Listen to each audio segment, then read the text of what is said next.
नमस्कार। Today Bihar news और today Hindustan के डिजिटल प्लेटफॉर्म पर इस वक्त आप मुझे देख रहे हैं। मेरा नाम है प्रकाश सिंह।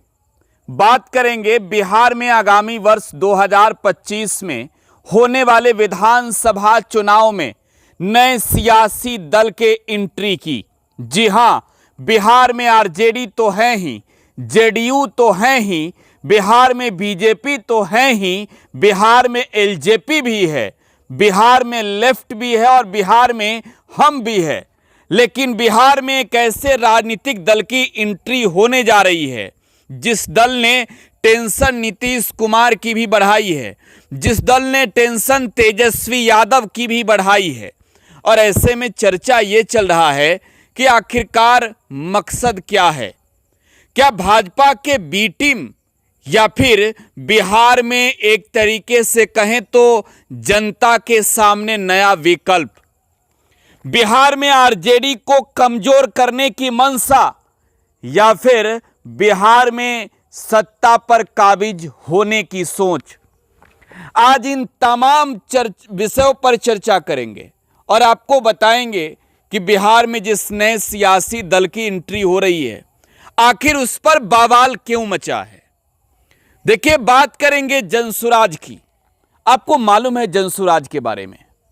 बिहार में चुनावी रणनीतिकार प्रशांत किशोर जनसुराज पदयात्रा कर रहे हैं। दोस्तों, प्रशांत किशोर के बारे में आपको पहले बता देते हैं थोड़ा। आप वाकिफ होंगे प्रशांत किशोर से। देश के बड़े चुनावी रणनीतिकार रहे हैं। पटना से लेकर आप ये कह लीजिए कि हस्तिनापुर की गद्दी को भी मोदी के करीब लाने में प्रशांत किशोर ने भूमिका निभाई। दिल्ली की सियासत हो, आंध्र प्रदेश की सियासत हो, बिहार की सियासत हो, तमिलनाडु की सियासत हो, मुंबई, महाराष्ट्र, जहां भी जाइएगा, एक व्यक्ति जो ये जानता है कि चुनाव लड़कर कैसे जिताना है अपने कैंडिडेट को, वो नाम प्रशांत किशोर है। और एक बड़ी रणनीतिकार के रूप में उनकी रणनीति जो है 24 के चुनाव में भी नजर आई, 2014 में भी नजर आई, 19 में भी नजर आई, 15 में भी नजर आई, 10 में भी नजर आई।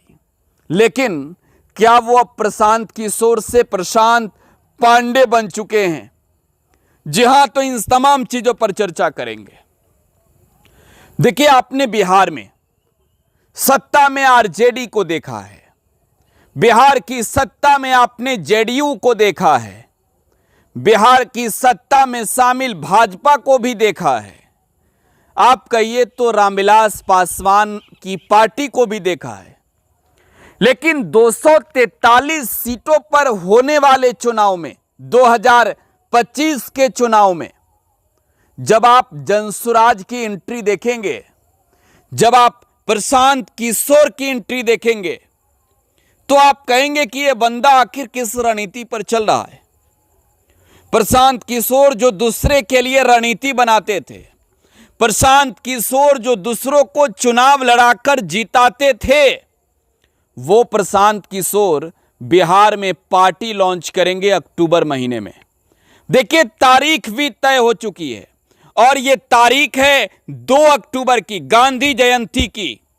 और बिहार में जब आप जाएंगे, बिहार के किसी जिले में जब आपकी एंट्री होगी, तो आप देखेंगे कि जगह जगह गांधी की तस्वीर वाली, आज जब बापू की तस्वीर जगहों पर, कई जगहों पर नजर नहीं आती है, तो जनसुराज के बैनर पर बापू की तस्वीर वाली पोस्टर नजर आएगी।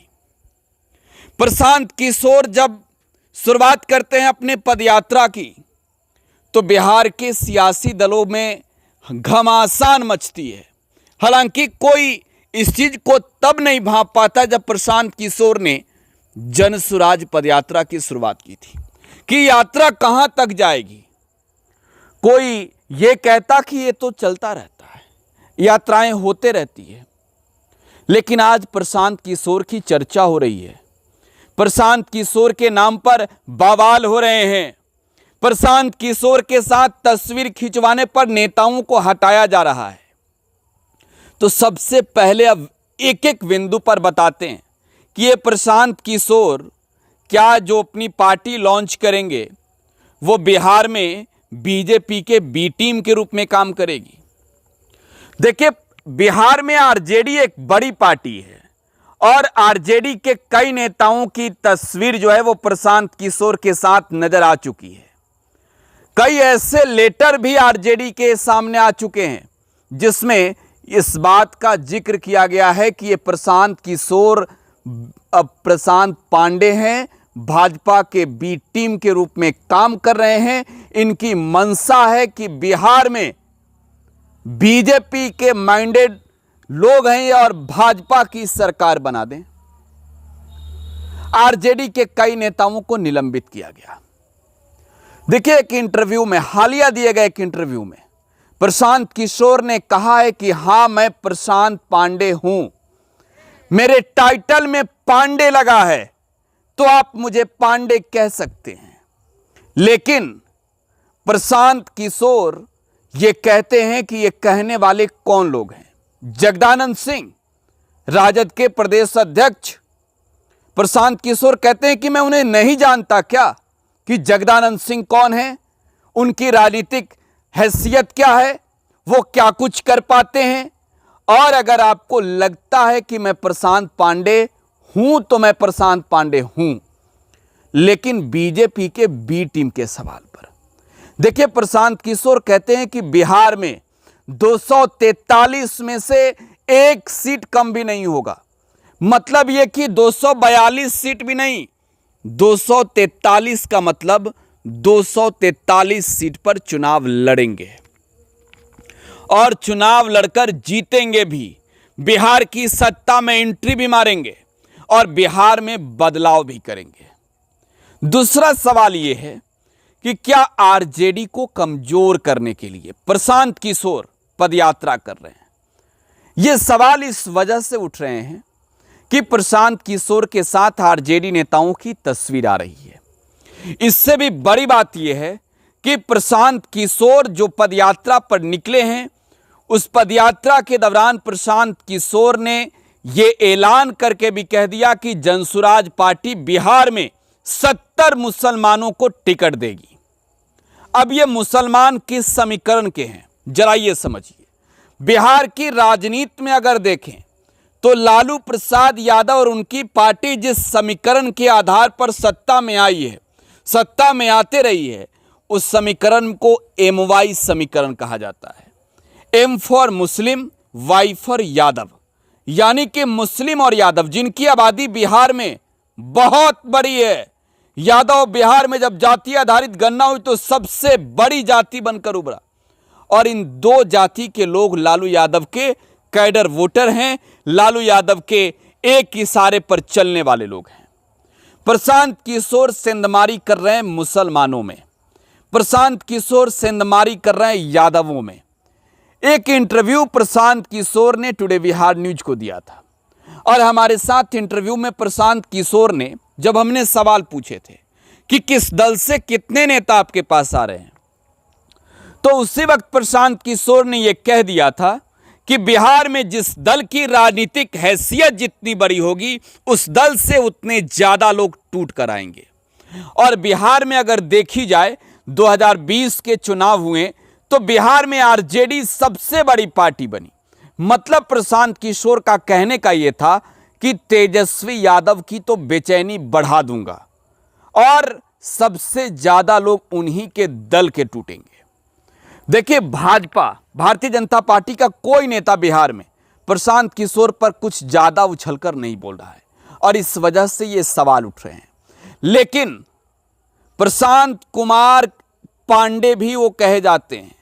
तो अगर प्रशांत पांडे ने बिहार में जातीय समीकरण पर अगर खेल किया और बिहार में पांडे जाति के लोगों की तवज्जो दी, बढ़ाई उनकी संख्या टिकट देने में, तो यकीन मानिए अगर आरजेडी के लिए मुश्किल होगा तो ये मुश्किल भाजपा के लिए भी होगा।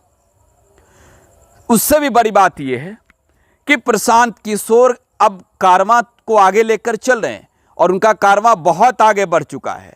तो प्रशांत किशोर के साथ जो लोग जा रहे हैं वो लोग क्या भाड़े के लोग हैं, क्या पैसे देकर आए हैं? देखिए, एक चीज स्पष्ट समझने की जरूरत है बिहार में जो लोग भी चुनाव लड़ना और जीतना चाहते हैं वो कोशिश जरूर करते हैं प्रशांत किशोर का आशीर्वाद लेने का।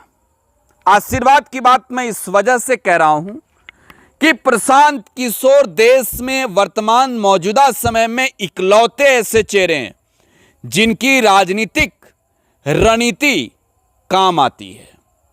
और लगता है कि प्रशांत किशोर ने अगर कहा है, प्रशांत किशोर ने अगर दिमाग लगाया है तो वो चुनाव जीत ही जाएंगे।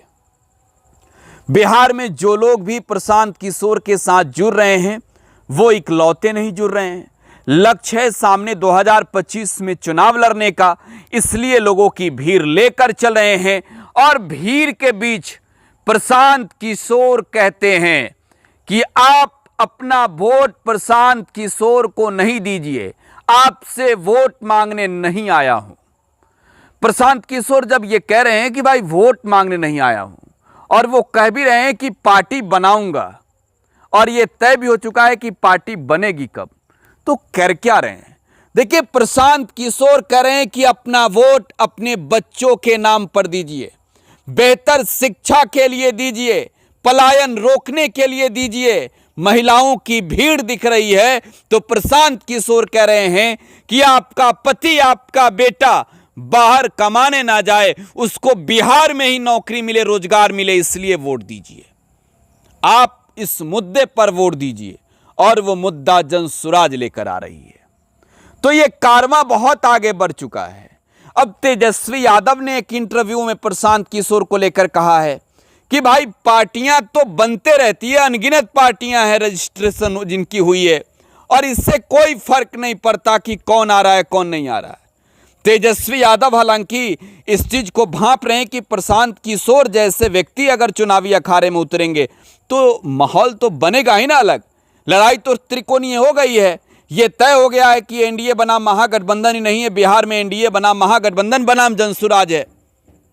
अब आपको क्या लगता है, प्रशांत किशोर भाजपा के बी टीम या फिर बिहार में एक नया विकल्प? कमेंट बॉक्स में बताइएगा। फिलहाल आप टुडे बिहार न्यूज के साथ बने रहें। धन्यवाद।